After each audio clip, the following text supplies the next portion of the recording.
అది ఇందాక back to live show. Jaganmohan Reddy Amaravati సందర్శనకు సంబంధించి మాట్లాడుతున్నాం. నరసింహారావు గారు, ఒకటి ఆయన వెళ్ళడం రైతుల సమస్యలను అడ్రస్ చేయడానికి. అసలు రైతుల సమస్యలు ఏమున్నాయి, అంతా హ్యాపీగా ముందుకు వచ్చి ప్రభుత్వం అడక్క ముందే భూములు ఇచ్చారని. నేను ఆయన అంటారు దాదాపు 27,000 ఎకరాలు బలవంతంగా మీరు సేకరించిందే, కొంతమంది రైతులు బయటకు రాలేకపోతున్నారని. అసలు మొత్తం ఇష్యూ రైతుల చుట్టూ తిరుగుతోంది. ఒకవైపు అమరావతి అభివృద్ధి గురించి మాట్లాడతారు, ఒకవైపు రైతుల భూముల గురించి మాట్లాడతారు. ఎట్లా చూడాలి? అమరావతి గురించి మాట్లాడే వాళ్ళందరూ చాలా రోజుల నుంచి చూస్తున్నాం, కనీస అవగాహన లేదనిపిస్తుంది. ఇప్పుడు రాజధాని మనకు హైదరాబాద్ రాజధాని, ఉమ్మడి రాష్ట్ర రాజధాని. ఇక్కడ సెక్రటరియట్, అసెంబ్లీ, హైకోర్టు కలిపి మొత్తం 50 ఎకరాల లోపు మొత్తం అంతా కలిసి. ఎక్కడన్నా ఒక 100 ఎకరాల్లో రాజధాని ఎక్కడైనా కట్టొచ్చు. కానీ అక్కడ కడుతుంది ఒక రాజధాని కాదు, ఒక మహానగరం, ఒక పెద్ద నగరం. ఒక 100 ఏళ్ల మా చరిత్రలో, ప్రపంచ చరిత్రలో ఎక్కడ కూడా కొత్తగా నగరానికి నిర్మించిన దాఖలాలు లేవు. ఒక చండీగఢ్ ఒకటి కొత్తగా, అది కూడా అంత ముందు ఉంది, దాని మళ్ళీ కొత్తగా ప్లాంట్ సిటీ చేశారు. ఒక ప్లాంట్ సిటీగా దాంట్లో మళ్ళీ 9 నగరాలు, 9 మీడియా సిటీ ఒకటి, ఎంటర్టైన్మెంట్ సిటీ ఒకటి, లా సిటీ ఒకటి, ఇట్లా 9 నగరాలు, 9 నగరాలతో స్పోర్ట్స్ సిటీ, 9 నగరాలతో పరివేష్టితమై, అలాగే పెద్ద ఎడ్యుకేషనల్ ఇన్స్టిట్యూట్స్ వచ్చి, పెద్ద రీసెర్చ్ ఇన్స్టిట్యూట్స్ వచ్చి, పెద్ద కాన్ఫరెన్స్ హాల్స్ వచ్చి. దావోస్ యొక్క జనాభా ఎంతో తెలుసు, వాళ్ళు దావోస్కి చంద్రబాబు అందరూ వెళ్ళారు. దావోస్ జనాభా 15,000. కానీ అక్కడ పెద్ద బ్రహ్మాండమైన అన్ని హోటల్స్ లేక ఈ కాన్ఫరెన్స్ హాల్స్ అక్కడ ఉన్నాయి. అలాగే వాళ్ళు ఇక్కడ ఒక మహానగరం నిర్మితం అవుతుంది.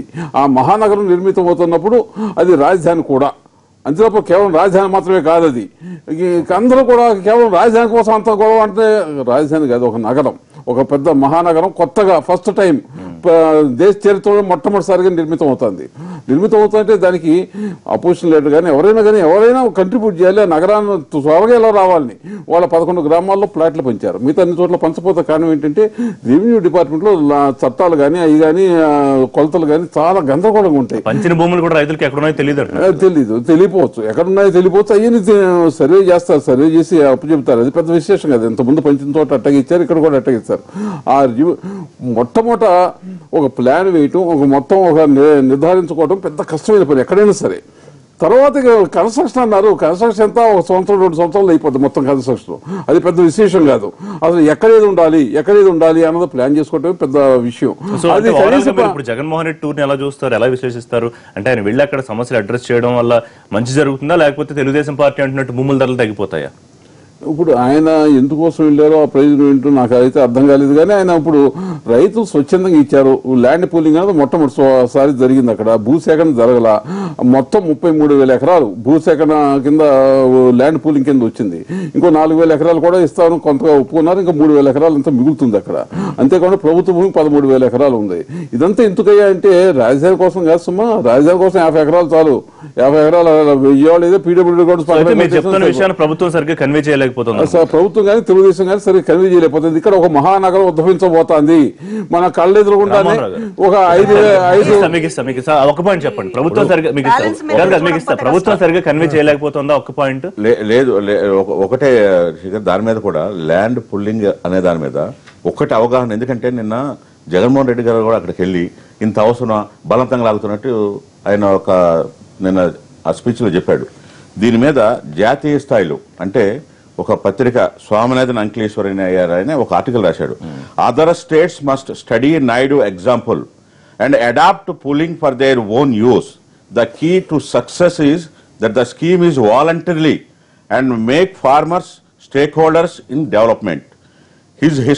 His strategy has been to make the farmers stakeholders in the new capital. This is not just good policy. A clear way to facilitate economic development. ఎందుకు చెప్తున్నానంటే ల్యాండ్ పుల్లింగ్ దేశం మొత్తం అందరూ అభినందిస్తుంటే, రెండోది దెయ్యాల వేదాలు వల్లించినట్టుగా ఈయనేది అసైన్ భూముల గురించి మాట్లాడారు. ఇందాక విష్ణు గారు కూడా అబోధ కల్పన అన్నాడు. నేను ఒక్కటే అడుగుతున్నాను. నేను ఒక పాయింట్ చెప్పాను, ప్రభుత్వం సరిగ్గా కన్వే చేయలేకపోతుందా? లేదు. శుభ్రంగా మంత్రులు గాని అధికారులు గాని నారాయణ గాని పుల్లారావు గాని అక్కడ స్థానిక శాసనసభ్యుడు గాని ఎప్పుడు వాళ్ళతోనే ఉండి వాళ్ళకి ఎడ్యుకేట్ చేస్తా ఉన్నారు, చెప్తా ఉన్నారు. 23,000 మంది రైతులను ఎవరైనా కట్టడి చేస్తారని ఒక్క రైతు రోడ్డు మీదకి వచ్చాడా? అక్కడ అసలు ఏమి ఇష్యూ లేకపోతే పెద్ద స్కామ్ అన్నారు. నేను మహానగర నిర్మాణం అన్న మాట ఎవరు మాట్లాడారు? నరసింహారావు గారు చెప్పిన అనాలిసిస్ తో ఏకీపిస్తున్నారా? రెండోది దీన్ని ఒక పెద్ద స్కామ్ గా పిక్చరైజ్ చేస్తున్నారు జగన్మోహన్ రెడ్డి గారు. అంటే కమిషన్లు అన్నారు, లేకపోతే ఆయన కావాల్సిన వాళ్ళకి కట్టబెడుతున్నారు అన్నారు, ఇలా చాలా కామెంట్స్ చేశారు. ఏపీ కేబినెట్ సమావేశం ఎప్పుడు జరిగినా భూముల అలాట్మెంట్లకు సంబంధించినటువంటి ప్రాధాన్యత తప్ప మిగతా విషయాలు ప్రాధాన్యత లేకుండా జరుగుతున్నటువంటి కేటాయింపులు జరుగుతూ ఉన్నప్పుడు ఇవాళ రాజధానిలో భూములు, రాజధాని నిర్మాణానికి భూములు ఇచ్చినటువంటి రైతులు, వాళ్ళకి సంబంధించినటువంటి మీరు ఇచ్చినటువంటి హామీలు ఏది, కనీసం ఇంటికి ఒక ఉద్యోగం ఇస్తాం, లేకపోతే మొత్తం కూడా రుణమాఫీ ఎట్ ఏ టైం మాఫీ చేసేస్తాం, ఇంకా ఇట్లాంటివన్నీ ఇచ్చారో అవే అమలు చేయలేకపోతే విశ్లేషకులు నరసింహారావు గారు లాంటి వాళ్ళు కూడా అసలు ఎందుకు ప్రతిపక్ష నాయకుడు వెళ్ళారో అర్థం కావట్లేదు అనేటటువంటి పరిస్థితిలో మనం ఉన్నామంటే వాళ్ళకి ఇచ్చినటువంటి కనీసం 1, 2, 3 హామీలు ఇవాళ నెరవేరలేదు. రైతులు ఇచ్చినటువంటిది రైతులు ఇవ్వడమే ఒక గొప్ప అన్నట్టు, ఇక మిగతా విషయాలు ఏమి చూడకూడదు అన్నట్టు, మాట్లాడకూడదు అన్నట్టు మాట్లాడడం అనేటటువంటి ఎట్లా సమంజసమని నేను అడుగుతా ఉన్నాను. రైతులు భూములు ఇచ్చారు, మీరు చెప్పినటువంటి మాయ మాటలకి ప్రలోభపడి భూములు ఇచ్చారు. ఇచ్చినప్పుడు వాళ్ళకి సంబంధించి న్యాయం చేయాలా లేదా? న్యాయం జరగనప్పుడు ప్రతిపక్ష నాయకుడు వారి తరపున పోరాడాలా లేదా? ఇవాళ రాజధాని నగరం ఒక అద్భుత నగరం అని చెప్పి జరుగుతున్నటువంటి లోపాలని, జరుగుతున్నటువంటి మోసాలని, జరుగుతున్నటువంటి కుంభకోణాలని మాట్లాడకుండా ఉండాలా? మీరు నూజివీడు రాజధాని ముందు ఎలా ప్రకటించారు, లేకపోతే విజయవాడ దగ్గర రాజధాని అనేటటువంటి ఎట్లా ప్రకటించారు? ఇవన్నీ భూములు కొన్న తర్వాత మీరు కాదు ఇక్కడ రాజధాని ఉండండి, చాలా విషయాలు ఉన్నాయి మాట్లాడాల్సినవి. ఇందాక అఖిలప్రియ దాని గురించి మాట్లాడారు. నిన్ననే పార్టీ తరఫున రాంబాబు గారు ఖండించారు. ఆయన స్వయంగా ఉన్నటువంటి చూసినటువంటిది. మీరు చూసినటువంటి సీసీటీవీ ఫుటేజ్లు ఏంటండి? ఒక కార్ వచ్చింది, కారు వచ్చిన తర్వాత ఒక పోలీసు అడ్డుకున్నాడు, మిగతా వాళ్ళు ఏ కారు అడినా ఏంటి వెనకెళ్ళమని చెప్పి అడగడానికి వచ్చారు. దాడి జరిగింది అనేటటువంటిది మాత్రం ఒక అభూత కల్పన. ఒక చిన్న ఇన్సిడెంట్ ని పట్టుకుని ఈ రోజు మొత్తం కూడా జగన్మోహన్ రెడ్డి గారి మీద మరొకసారి దాడి చేయడానికి మంత్రులతో సహా ఇదేదో అసలు అరాచకం జరిగిపోయినట్టుగా నిన్న మాట్లాడడం అనేటటువంటి సమంజసం కాదు. అసలు ఒక చెప్పులేసేటటువంటి సంస్కృతి మీది. చివరికి ఎన్టీ రామారావు గారి మీద చెప్పులేసారు. మైక్ ఇమ్మంటే కూడా మీ వ్యవస్థాపకుడికి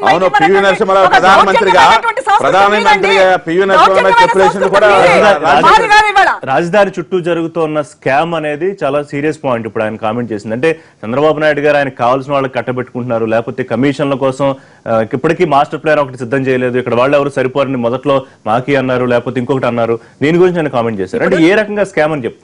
నిన్న చాలా క్లియర్ గా మాట్లాడారండి ఏ రకంగా స్కామ్ అనేటటువంటిది. ఇవాళ భూములకు సంబంధించినటువంటి ధరలు ఎట్లా వాళ్ళకి రైతులు ఇచ్చినటువంటి భూములకు సంబంధించి వాళ్ళు లబ్ధి పొందేలాగా చేయకుండా ఎక్కువ రేటు పలికేటటువంటివి ఎట్లా ప్లాట్లు వాళ్ళకి కావాల్సినటువంటి వాళ్ళకి కేటాయిస్తున్నారు భూములు. అదేవిధంగా రైతులకు సంబంధించినటువంటి ఇచ్చినటువంటి 1000 గజాల కమర్షియల్ ప్లేస్ కావచ్చు, లేకపోతే దళితులకు సంబంధించి ఇచ్చేటటువంటి 200 లేకపోతే 100 గజాల కమర్షియల్ స్పేస్ కావచ్చు, ఇవి ఎట్లాంటి ఒక తక్కువ రేట్లు ఉండేటటువంటి ఇస్తున్నారు అనేటటువంటి ఆయన చాలా క్లియర్ గా చెప్పారు. విష్ణు గారు జగన్మోహన్ రెడ్డి నేను చేసిన కామెంట్స్ తో మీరు పూర్తిగా ఏకీభవిస్తారా కాంగ్రెస్ పార్టీగా? రెండోది స్కామ్, మూడోది ఏంటంటే ఒకటి తాత్కాలిక రాజధాని అని మొత్తం తాత్కాలిక మీద నడిపిస్తున్నారు తప్ప శాశ్వతంగా ఒక్కిటిగా పెట్టలేదు. అలాగే 1500 ఒక చదరపడికి జరిగే చోట 10,000 ఖర్చు పెడుతున్నారు. దీంట్లో ఉన్న ఆంతర్యం ఏంటో బయట పెట్టాలి అని కూడా అడిగారు ఆయన. సార్ ఇప్పుడు ఆయన మాట్లాడినటువంటి స్కామ్ ఏంటనేది ప్రజలకు ఏమర్థం అవుతుందంటే, ఇప్పుడు విజయవాడ రాజధాని అన్నారు, చుట్టుపక్కల కొనిపించారు, ఫైనల్గా తీసుకెళ్లి అమరావతిలో పెట్టారు. అమరావతిలో అసెంబ్లీలో ప్రకటన చేయడానికన్నా ముందే మురళీమోహన్ గారు కానీ, పయ్యావుల కేశవర్ గారు కానీ, ఇంకా పేర్లు చెప్తే బాగోదు, రామ్మోహన్ గారు గగ్గోలు పెడతారు, చుట్టుపక్కల అందరూ కూడా కొనుక్కోవడం జరిగింది. సరే నెంబర్ 1 అదే దాన్ని కొనుక్కునే వాళ్ళు పెడతారు. దానికి సంబంధించినటువంటి ముందే ఇన్సైడర్ ట్రేడింగ్ జరిగిందని చెప్పి ముందే చెప్పడం జరిగింది. కాబట్టి అది ఒక పెద్ద స్కామ్. అది దాని కాదు, ప్రభుత్వం అలా ఏం చేయలేదు అనుకుంటే అది వేరే విషయం. ఇక్కడ మనం మాట్లాడుకోవాల్సిన అంశం ఏంటంటే తాత్కాలిక రాజధానిలో 900 కోట్ల రూపాయలు ఖచ్చితంగా అది యనమల రామకృష్ణ గారు స్టేట్మెంట్ ఇచ్చారు. ఇది తాత్కాలిక రాజధాని అని చెప్పన్నారు. ఆ రాజధానిలో ఉండి పరిపాలన చేయాల్సినటువంటి మంత్రులందరూ కూడా అది చూసి నాసిరకంగా ఉన్నాయి, రూములు చిన్నగా ఉన్నాయి, మేము వెళ్ళము అని చెప్పారు. సాక్షాత్తు పెద్దలు ముఖ్యమంత్రి గారు కూడా వెళ్ళి అసహనం వ్యక్తం చేశారు. దాని గురించి మాట్లాడి ఉండొచ్చు, అది మనసులో పెట్టుకుని. ఏదంటే ఈ 900 కోట్ల రూపాయలు తాత్కాలిక రాజధానికి దుర్వినియోగం చేశారు. 1500 రూపాయలు ఉన్నటువంటి అపార్ట్మెంట్లో స్క్వేర్ ఫీట్ వచ్చేటటువంటి దాన్ని, కమర్షియల్ గా ఉన్నదాన్ని 10,000 రూపాయలు ఇచ్చి ఎక్సెస్ ఇచ్చారు.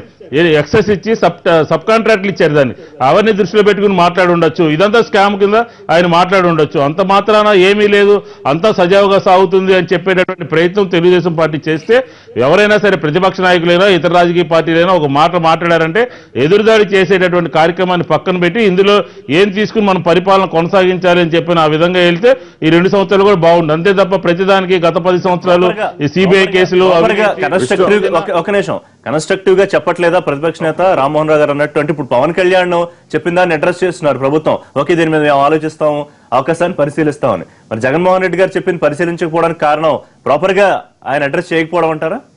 రాజకీయం కోణంలోనే చేస్తున్న ఈ రాష్ట్రంలో తెలుగుదేశంతో ఉండి అనుకూలంగా శత్రువుగా ఉన్నటువంటి పవన్ కళ్యాణ్ గారు ఆయన గట్టిగా మాట్లాడలేకపోతున్నారు, కానీ దూరంగా ఉన్నారు, కానీ అనుకూలంగా ఉంటారా లేదా ఏం చేస్తారో తెలియనటువంటి పరిస్థితి. కాబట్టి ఆయన ఒక ఇష్యూ మీద వెళ్తే దాని మీద రియాక్ట్ అవుతా ఉన్నారు. ఇది ఆ పార్టీలతో రాజీ లేదు, ఒక ప్రభుత్వం చేసేటటువంటి కార్యక్రమాన్ని ప్రజల పక్షాన నుండి నిలదీయాలి అని చెప్పినటువంటి పార్టీల యొక్క అభిప్రాయాల్ని ఈ ప్రభుత్వం పట్టించుకోవట్లేదు, ఎదురుదాడి చేస్తూ ఉంది. దానికి ఉదాహరణ నిన్న ప్రతిపక్ష నేత వెళ్ళినప్పుడు మాట్లాడినటువంటి అంశాలు కానీ, గతంలో కాంగ్రెస్ సంబంధించినటువంటి అంశాలు కానీ, ఇవన్నీ కూడా ఈ ప్రభుత్వం సరిగా అటెండ్ కాలేకపోతా ఉంది, దాని నుంచి తీసుకోలేకపోతా ఉంది. రైతుల పక్షాన్ని నిలబడి మాట్లాడితే ఎవరైతే వాళ్ళ మీద దాడి చేస్తా ఉన్నారు. ఈ రోజు నేనేమంటాను, అమరావతికి సంబంధించి ఇప్పుడు రామగౌడ గారు సమస్య బయట తీసుకురావడం ఇంపార్టెంట్, దాన్ని నేను ఒక రకంగా వ్యక్తం చేయొచ్చు, నరసింహరావు ఇంకో వ్యక్తం చేయొచ్చు, మీరు ఇంకోలా వ్యక్తం చేయొచ్చు, కానీ సమస్య ఉందా లేదా అనేది ఇంపార్టెంట్. అంటే పవన్ కళ్యాణ్ గారు చెప్పినప్పుడు ప్రభుత్వం నుంచి వచ్చే స్పందనకి జగన్మోహన్ రెడ్డి గారు వచ్చినప్పుడు చేస్తున్న దాడికి ఎట్లా చూస్తారు? ఇది పవన్ కళ్యాణ్ గారు తీసుకున్నటువంటి అంశాలు వేరు, ఈయన తీసుకున్న అంశం వేరు. యాక్చువల్గా ఏం జరుగుతుందంటే ఇప్పుడు అక్కడ జరుగుతున్నటువంటి వాస్తవంగా జరుగుతున్నటువంటి దానికి వ్యతిరేకంగా మాట్లాడుతున్న విధానం వల్ల ఇబ్బందికరమైన పరిస్థితి. నిజంగా కనుక మీ సజెషన్స్ ప్రాపర్ గా ఉంటే we don't have any objection. We అంటే నేనని కాదు, నేనేది ఏంటంటే government is not having any objection. We are in the part of government అయినా కూడా వాస్తవం ఏంటంటే తెలుగుదేశం గవర్నమెంట్ లో చంద్రబాబు నాయుడు ప్రతిభావంతంగా పరిపాలిస్తున్నారు. చేస్తున్న కార్యక్రమాల్లో ఆయన గనక ఏదన్నా కార్యక్రమంలో గనక తప్పులుంటే మీరు పరిపూర్ణంగా దాన్ని విమర్శించండి. తప్పులు లేని విధంగా నిజంగా దళితులు ఉంది, దళితులకు సంబంధించిన విషయాన్ని కనుక మీరు కనుక యాజ్ ఏ అపోజిషన్ లీడర్ మీరు తీసుకెళ్లి కనుక ప్రాపర్ గా పెడితే, దళితులకి ఇంత ముందు ఇచ్చినటువంటి భూములకు సంబంధించిన పెడితే, పోలవరం రైతులు, అమరావతి రాజధాని రైతులు పవన్ కళ్యాణ్ కలిశారు, ఆయన ఎందుకు పరిహారం మీరు ఇవ్వట్లేదు, ఒకవేళ కనుక మీరు అడ్రస్ చేయకపోతే ప్రజా ఉద్యమానికి దిగుతారని కూడా ఆయన ఒక హెచ్చరిక చేశారు. విష్ణు గారి భాషలో అనుకూల శత్రువు సమస్యలు సానుకూలంగా స్పందిస్తూ వాటికి సంబంధించిన ఏదైనా సమస్య కనుక వచ్చినప్పుడు దానికి ప్రాపర్ గా స్పందిస్తూ వస్తున్నటువంటి గవర్నమెంట్ ని మనం నిలదీయాల్సిన అవసరం లేదు. ఇవాళ నిజంగా జగన్మోహన్ రెడ్డి గారు ఇచ్చిన విషయంలో కూడా ప్రజలకు లాభం చేకూరితే మాకు కూడా సంతోషమే. కారణం ఏంటంటే ఎవరైతే దళితులు ఉన్నారో వాళ్ళకి కనుక అన్యాయం జరిగితే కనుక జగన్మోహన్ రెడ్డి గారు కనుక వారి గురించి కనుక వారు దాని కనుక ప్రాపర్ గా కనుక ఒక తీసుకొచ్చి ఒక పేపర్ లో ఇంతమందికి అన్యాయం జరిగింది, వీళ్ళకి మీరు న్యాయం చేయండి, ఈ జరిగిన విధానం అని చెప్పేసి రాష్ట్ర గవర్నమెంట్ ఆయన కూడా ఒక నోటిఫికేషన్ ఆయన కూడా పేపర్ లో ఇవ్వచ్చు, ఇస్తే దాన్ని తప్పు కూడా చేస్తాం. అంతేగాని విమర్శ చేయటం కంటే, ఎందుకంటే నరసింహరావు అంటే ఒక మహారాజధాని, ఒక అద్భుతమైనటువంటి ప్రాంతం నిర్మించబడ్డ ప్రాంతంలో మన దేశంలోనే ఒక అద్భుతమైన ప్రాంతంగా మనం పరిగణించబడుతున్నాం. దీంట్లో విమర్శలు లేకుండా మీరు కూడా మాకు సపోర్టివ్ పాజిటివ్ గా ఇస్తే రేపు పొద్దున ఎవరైనా కూర్చోవచ్చు ఈ రాజధానిలో. ఇవాళ శాశ్వతం కాదు కదా రాజధాని, ఎవరికి శాశ్వతం కాదు. రేపు పొద్దున మీకే పాజిటివ్ గా ఉండే విధానం అవకాశం ఉంటుంది. కాబట్టి నేనేమంటానంటే దీంట్లో మీకు కనుక నిజంగా ఎవరైతే దళితులు ఇబ్బంది పడుతున్నారు అనుకుంటున్నారో, ఎవరైతే ఇబ్బంది పడుతున్నారో, ఆయన ఒక పాజిటివ్ విషయం చెప్పారు, రేపు పొద్దున్న మీరని రావచ్చు, మీకే అనుకూలంగా ఉండొచ్చు. ఇప్పుడు రాజధాని విషయంలో నేను వచ్చి అక్కడ ఇల్లు కట్టుకుని ఉంటానని అద్దె ఇళ్లలో చంద్రబాబు నాయుడు గారి లాగా అద్దె ఇళ్లలో కూడా ఉండనని చెప్పారు. రాజధాని ఏంటంటే అందరిది, చంద్రబాబు నాయుడు గారిదే కాదు, ఇవాళ అందరిది రాజధాని. ఆ రాజధాని అక్కడే ఉంటుంది, దాన్ని డెవలప్ చేసుకోవాల్సినటువంటి అవసరం ఉంది. అందులో క్లారిటీ చాలా స్పష్టంగానే ఉంది. కాకపోతే జరుగుతున్నటువంటి విషయాన్ని మాట్లాడకూడదంటాం, ఇది అక్కడ విడ్డూరం అంటున్నా బీజేపీ వారికి. ఇప్పుడు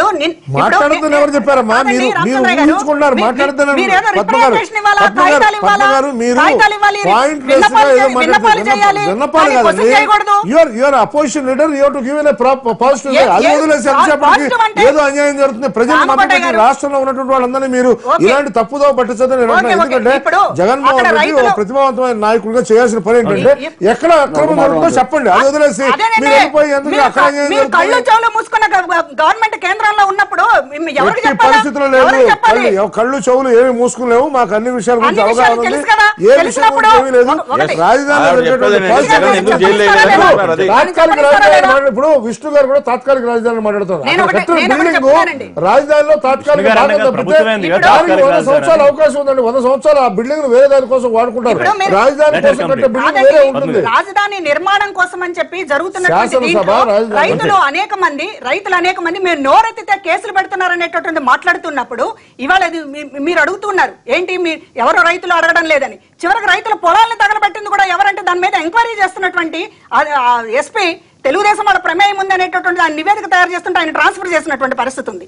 ఇట్లా రైతులు నిన్న కూడా మీటింగ్ లో మేము మాట్లాడితే మా మీద కేసులు పెడుతున్నారు అనేటటువంటి రైతులు గగ్గోలు పెడుతున్నప్పుడు ఇట్లాంటి సీరియస్ ఇష్యూల్లో జగన్మోహన్ రెడ్డి గారు వెళ్ళి ఒక సమస్యను ప్రెజెంట్ చేస్తే చంద్రబాబు నాయుడు గారు ఇప్పటికైనా బుద్ధి జ్ఞానం తెచ్చుకోండి అని మాట్లాడితే అది నేరమా? అది తప్పవుతుంది. అది మీ జాగీరా? ఎవరు వెళ్ళకూడదు. మీరు జగన్మోహన్ రెడ్డి కానీ ప్రభుత్వం ఎవరైతే భూములు ఇవ్వలేదో వాళ్ళని బ్లాక్ మెయిల్ చేయడానికి పొలాలు తగలబెట్టించిందన్న ఆరోపణలు కూడా అదే చెప్పబోతున్నా నేను. చేసింది వాళ్ళు. ఇప్పుడు నిన్న ఇన్సిడెంట్ ఎగ్జాంపుల్ అంతకనే ఏం కావాలండి మీకు? ఆ ఒక శాసనసభ్యురాలు వెళ్తూ ఉంటే ప్రజా సమస్య మీద ట్రైన్ దాకా తెలుసు, రాష్ట్ర ప్రజలకు తెలుసు. ఒకటి రెండు ప్రజా రాజధాని అని చెప్పాడు, మహారాజధాని అని చెప్పాడు. అసలు మీకున్న ప్రతిపక్ష హోదాను కూడా కోల్పోతూ ఎక్కడ ఏమి ప్రతి దాన్ని అభివృద్ధిని అడ్డుపడుతూ మంచి పేరు చంద్రబాబు నాయుడు గారికి వస్తే మా వెనకాల అసలు ఎవరు ఉండరని మీరు ఇప్పుడు ఎక్కడ నిన్న పట్టిన 10 మంది కూడా లేరు. అది సరే, అది ప్రజలు డిసైడ్ చేస్తారు. ప్రతి దాన్ని వీళ్ళకి చిత్తశుద్ధి ఉంటే రాజధానికి ఫౌండేషన్ స్టోన్కి ఆహ్వానం పలికితే రాని ఈ యొక్క అభిమాని అని చెప్పేవాళ్ళు ఆయనకి నైతిక హక్కు ఎక్కడ ఉందండి? అక్కడికి రైతుల గురించి మాట్లాడే నైతిక హక్కు. రెండు రైతుల గురించి మాట్లాడారంటే అక్కడికి వెళ్ళి ఏంటంటే దళితుల గురించి మాట్లాడతారా? మీ తండ్రి ముఖ్యమంత్రిగా ఉన్నప్పుడు వేలాది ఎకరాలు తీసుకుని ఈవేళ 12 ఛార్జ్ షీట్లు 8 ఛార్జ్ షీట్లు రైతులకి దగ్గర ఏదైతే అన్యాక్రాంతంగా తీసుకున్నారో ఆ భూముల కేసులే ఉన్నాయి. ఆ సంగతి మీకు తెలీదా? గారు చెప్తున్నారు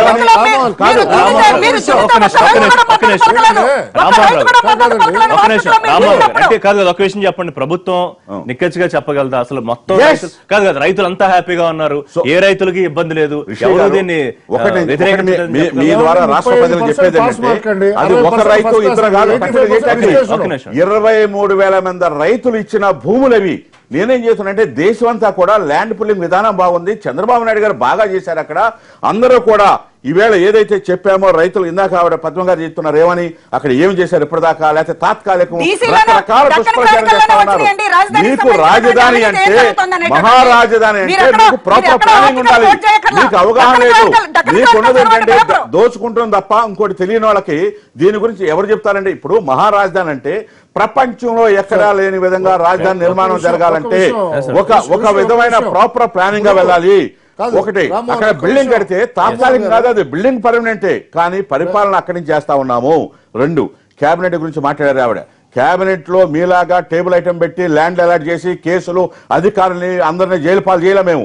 మా కేబినెట్ లో ప్రజా సమస్య ఏది కావాలో కంపారిజన్ ఎందుకు వదిలేండి. గత ప్రభుత్వాలు కాదు, ఎందుకంటే రైతు హక్కులేదన్నా మీరే చెప్పారు. ప్రధాన ప్రతిపక్షంగా పాత్ర ఇవాళ కళ్యాణ్ పోషిస్తున్నారు, పవన్ కళ్యాణ్. ఎందుకు మీరు సమస్యలు తీసుకెళ్ళిన వైఫల్యం చెందారు, ప్రజల మనోభావాలకు అనుగుణంగా నడుచుకోలేకపోయారు, ప్రతిపక్ష హోదా కోల్పోయారు, ప్రజలు మీ అసహించుకున్నారు.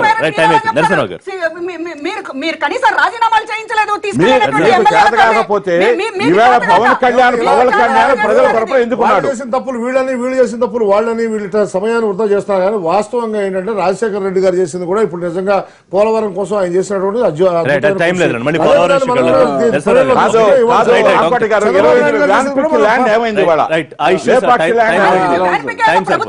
మీరు జైలుకి ఎందుకు వెళ్ళారు చెప్పండి. ఇప్పుడు నేను జగన్మోహన్ రెడ్డి గారు ఒక విషయం చెప్పారు, మేము అధికారంలోకి వస్తే మళ్ళీ రైతుల పొలాలు తిరిగి ఇచ్చేస్తామని.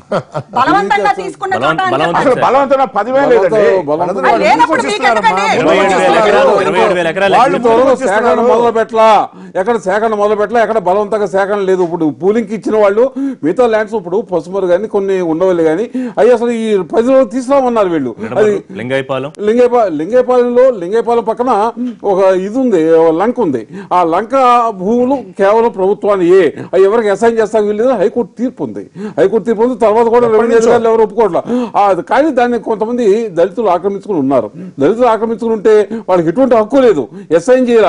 అయినా సరే మీకు ఎంతో కొంత ఇస్తాము, 500 గజాలు ఎంత ఇస్తాము ఎకరానికి అని చెప్పారు వీళ్ళు.